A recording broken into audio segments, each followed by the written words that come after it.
Hello, I'm back and I have a microphone. Aren't you excited? I'm excited. For the past few years, women have been a little bit more aware about how little the patriarchy cares about them and how it's woven into everyday things. The Red Pill movement has made some men more aggressive in their misogyny, and women have become a little bit more vigilant and more aware. Red flags are brighter than ever, and the rose tinted glasses are off. But you can't just ask your new boyfriend, hey, are you a misogynist? While you're still in the honeymoon phase. So instead, you take him to the movies. Welcome back to Siren Cinema, where I talk about movies and look fabulous while doing so. Do you love my outfit? I love my outfit. Get into the outfit. Today we're discussing what I call the Film Litmus Test. Before we get started, make sure to like this video and comment a piece of fruit down below as an offering to my Siren brethren, because we would like to have something sweet to eat. And we don't want to attack you while you're enjoying the beach this summer. I also have Siren friends who live on freshwater lakes, so if you're inland, you're also not safe. That being said, let's dive in. In the past few years, I've noticed a trend. Many women are taking their male partners to the movie theaters. It's not a weird thing to do, per se. I mean, people go to the movies all the time, and it used to be an inexpensive date. And it still is if you're an AMC A-lister. I am not, but hats off to you. One day, I will be there. But seriously, women are taking their male partners to the movie theaters for what I call the Film Litmus Test. A litmus test, according to Merriam-Webster, is a test in which a single factor is decisive. Outside of science, it is often used to refer to morality, testing the true nature of a person. And this isn't exclusive to movies. It definitely happens once a year whenever a new season of Love Island is released. By the way, if your man is a KC defender, kick him to the curb right now. Brinity in 5. Anyway, the two most recent films that I feel have inspired women to test their partners in this way are Barbie 2023 and Obsession 2026. Let's start with Obsession. Also, if you didn't notice, I'm dressed like Nikki today. I made a TikTok of me putting my outfit together, so if you want to see how I put my outfits together, go to my TikTok at Shariah the Siren. Anyway, moving along. I also have on boots, because you can't see my boots. Look at my boots. They're cool. They're cool boots. Obsession is a 2026 indie horror movie made by the director Curry Barker, and it follows the story of Baron, or Bear, a man in his early 20s, who makes a wish that his friend Nikki would be in love with him when he fails to confess his feelings to her.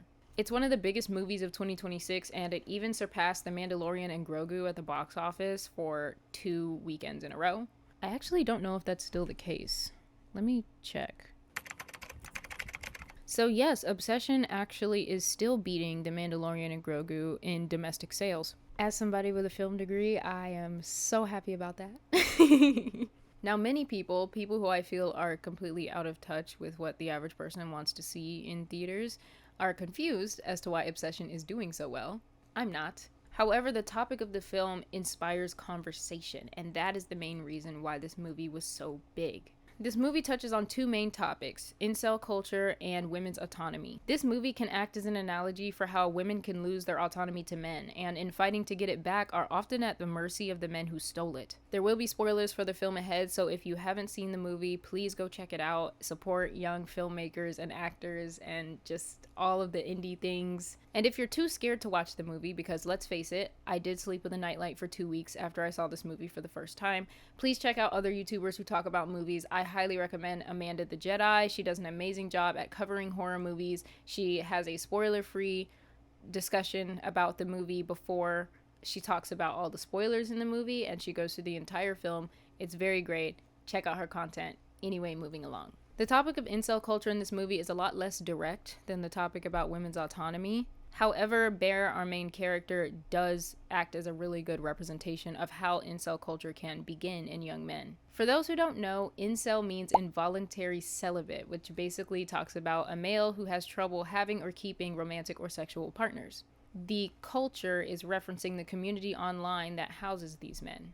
Now, becoming an incel doesn't happen overnight. One rejection from a woman does not make you an incel. It's often driven by extreme self-isolation. This isolation often leads to antisocial behavior that over time often becomes violent, especially directed towards women. A lot of young men are swept into the red pill pipeline and incel culture because they feel like they're alone in the world. It starts with a small fear of rejection or a fear of change, and those feelings grow over time. And instead of being dissected and worked on by the person who is experiencing them, those feelings are instead projected outward onto another person. Bear makes the wish that Nikki would love him in a moment of frustration with himself for not having the courage to tell her how he feels, even though she straight up asked him, "Do you like me?" to his face. And he could have just said yes, because she said whenever she has a crush on a guy, nobody knows, which means she might have liked Bear even a little bit and would have been willing to give it a chance if he had just admitted it out loud. But he didn't, which is one, understandable at first, but then things change. Bear doesn't know that the wish will work, but what makes him a bad person is when he fully confirms that the wish is what's altering her behavior and continues to pursue a romantic relationship with her, even though it's non-consensual at this point. When Nikki talks to him in the car at her house right after he made the wish, he notices something is weird, and there's an insert shot in the film of him glancing down at the One Wish Willow and the One Wish Willow on his seat. This is the film telling us that Bear suspects that his wish actually worked, but he doesn't have it confirmed yet. He confirms that the wish is the reason her behavior has changed later on when they're on a date in the restaurant. He asks her, "Do you love me more than anyone in the world?" The exact phrase that he used when he made the wish. Nikki answers yes. Despite knowing for sure that the wish is what's making her love him, he proceeds to sleep with her that night. By the way, that scene is assault. It is 100% assault. I don't care what you think. However, I do want to know what you guys thought was the exact moment that Bear truly realized that the wish is what was making her behavior different. Because a lot of people had different opinions as to when they thought Bear actually confirmed that the wish was happening. Like later on in the movie, he states, "Is Nikki happy?" saying that he fully realizes it. But do you think that the restaurant is the moment where he fully realized it, or do you think it was something else? Let me know. From then on, Bear proceeds to do nothing to help her, as her behavior gets weirder and weirder, and he only seems to care when that weird behavior is in front of other people. His actions remind me of a survey that was taken at the University of North Dakota and North Dakota State University in 2015. This survey asked a sample size of 86 students, all male, mostly white, if they would proceed to force a woman to have intercourse with them in a consequence-free situation. A third of the men said yes, they would. Unfortunately, these men did not identify that what they had just agreed to do was considered assault, or the R word. YouTube has become really picky about things we can say. It's just so aggravating. This is how I believe that Bear sees his actions. He doesn't see himself as intentionally causing harm, but his pacifism makes things worse over time. He knows it isn't right, but he's too selfish and obsessed with Nikki, title card, to try and help her. He only seems truly concerned when others, mainly his friend Ian, confront him about it. I do want to add that I did appreciate how often Ian was like, "Dude, this isn't right, this isn't good, this doesn't look good, it doesn't feel good," and he actually seemed to care about Nikki's well-being because he kept telling Bear something's up with her. You can't just be in a relationship with her and pretend to be all happy. Like, you actually need to be concerned about her well-being, because Ian knew in his gut that Nikki wasn't acting like herself. So I appreciate Ian for looking out for Nikki. Even at the party, Ian just straight up asked Nikki, "Hey, are you okay?" Because at this point, it was too big and too scary to even try to justify her actions. I've seen a lot of people be annoyed with Ian and say that he was a bad friend for not telling Bear that he had been hooking up with Nikki on and off and stuff like that, but I feel like the really important aspect about Ian and what shows his true character is how concerned he is about Nikki. Whether or not it's about them sleeping together or all that kinds of stuff, he seems genuinely concerned about her well-being and wants to make sure that she's okay. Moving on. Nikki, the real Nikki in the wish-controlled body, not the fake Nikki, even pleads for Bear to kill her and end her suffering. His only response is, "What would be so bad? What's so bad about being with me?" I saw this movie in a theater with a bunch of people, and I swear to God, I heard at least 5 people suck their teeth. Like the first time I saw this movie, the people in the row behind me were like, "What?" And the second time I saw this movie, the boys who were in the row in front of me were like, and I just feel like it was such a great moment. There are some movies that you really want to see with a good audience. This was one of those movies. But in that moment, after Bear says that, Nikki responds to him by saying, "I've never been with you, Bear," which is the truth. Again, another confirmation that the true Nikki is not the one who is in control, and Bear doesn't do anything. As I said before, I saw this movie twice, and while I'm sure my cortisol levels were over 9,000 after my first time seeing this movie, the second time I watched it, I literally was just sitting throughout the entire movie completely disgusted with how pathetic Bear is. He's such a passive person, which isn't necessarily a bad thing, but I think it's the perfect way to write his character because in the moments where he has a choice, he doesn't make one, and it inherently makes things worse. Even though Bear started from an anxious place, worried about rejection, his true colors showed when he knew that he had hurt the woman that he claimed to love, and he didn't care. Even his attempts to end his own life are out of fear of living with the deranged Nikki rather than trying to help her. Bear is truly a coward all the way until the end, unable to kill himself even though that would be the only way to set her free. So, why are women taking their male partners to see Obsession? It's obvious. To see if they get the point. Relationship tests aren't new. I'm sure there are older examples, but I for sure know that they've been a thing since the early 2010s when people were testing their partners in weird ways on YouTube couple channels. If you know about JD Vlogs, I'm sorry. They're not that bad. I just personally find them completely insufferable, and they pull weird pranks like pretending you're going to the military. What is that? Actually, I think Drew Gooden has a video about that prank, and he talks about it. You should watch that instead of the actual video if you want to learn about it. Anyway, TikTok has made everybody's opinions more accessible, and since everybody is projecting their own standards for their own individual relationships onto everybody else's relationships, it's just a loud bundle of noise. Everybody has high expectations as to what their relationship should look like, even though a relationship is truly just a connection between two individual people in their own unique way. But I'm not here to talk about that. I talk about movies. Obsession is not the first movie to be part of a grand test of relationships. I first noticed it during the Barbenheimer craze. Barbie 2023 is a film by Greta Gerwig in which Barbie... Oh my god. I'm just going to read the sentence because I can't keep messing up.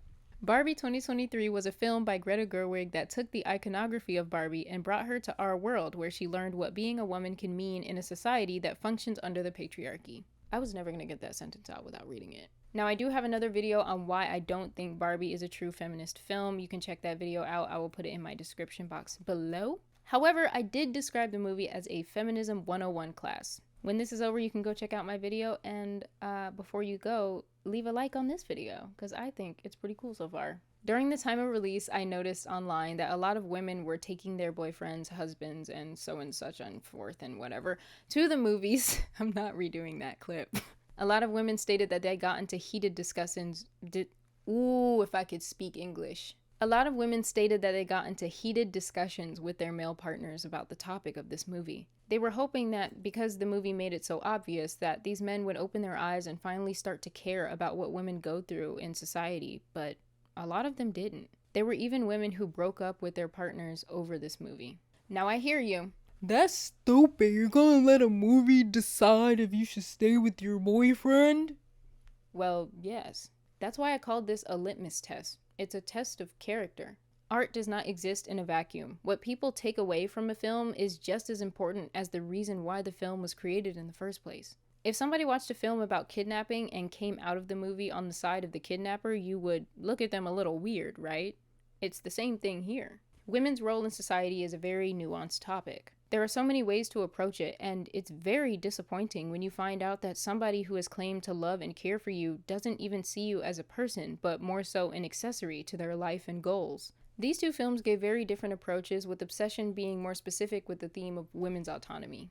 I will note that there are other reasons many men may have missed the point in the Barbie movie. The Barbie movie was presented in a very, very palatable way. It was a comedy and adventure story with little bits of emotional moments woven in between them to get the point across without being too heavy-handed with it. And I can admire the effort. It was meant to entertain, and it succeeded at that. I feel that when it came to messaging, it might have fallen short because Ken was made the star of the show at some point in the film. It even showed how it translated into real life because the I Am Knuff items in the merch stores were selling out faster than anything else, and at the Oscars, the only award that this movie won was for the original song, I'm Just Ken, and even Ryan Gosling thought that was a weird choice. Also, the patriarchy lives deep in each and every person who grows up within it, and it shows in the smallest of ways. A lot of men found themselves uninterested in the movie in the first place because it's for girls. A lot of men who went to see the movie were distracted by how useless the Kens were. Many even got angry with how the patriarchy was portrayed in the movie, even though honestly it is that ridiculous. And some just hated the fact that the movie was pink for like 2/3 of it, so they stopped paying attention. On the other hand, Obsession, being a horror movie, aimed to make the audience uncomfortable. It grabbed you and forced you to hang on to every single word and moment. During my first viewing experience, I was glued to my seat and frozen in fear the entire time. People loved this movie and they dissected it. Every single detail, even details that the director had to come back and tell us, hey, that actually didn't mean anything. So what is the film litmus test and how do you pass it? The film litmus test is a test of emotional... Oh, wow.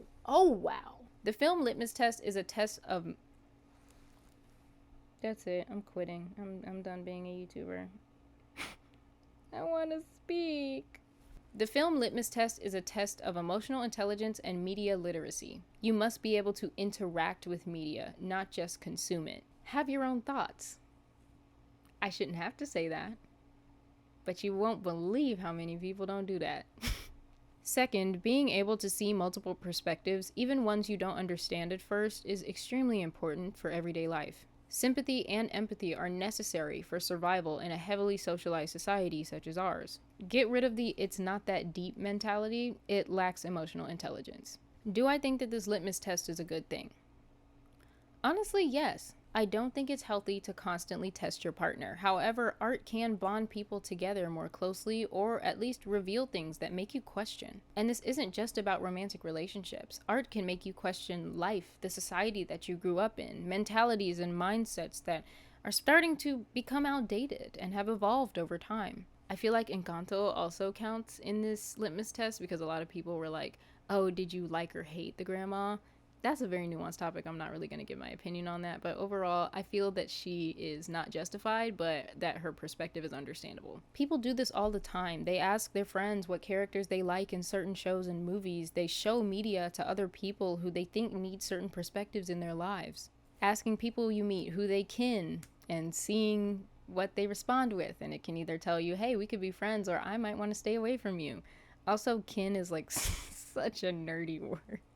It's just a term I don't see a lot of people using anymore.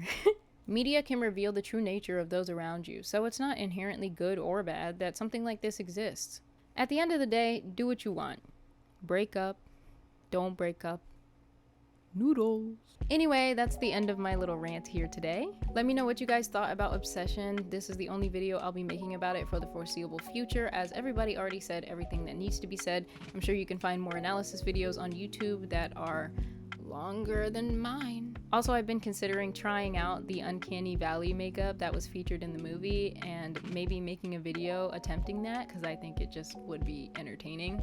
So let me know if you guys want to see that. Have you ever done this litmus test on a friend or partner or family member? And if so, let me know what movie you showed to that person and what you were looking for.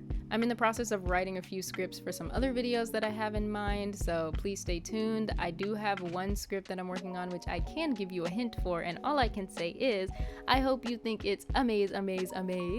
Again, I hope you enjoyed this video. Please leave a like, a comment, share it with your friends. I'm trying to help grow this YouTube channel, and I'm hoping that I can reach 1,000 subscribers by the end of the year. So share it with anybody who you think might enjoy my content. Also, do you like my new bread spread? It's purple.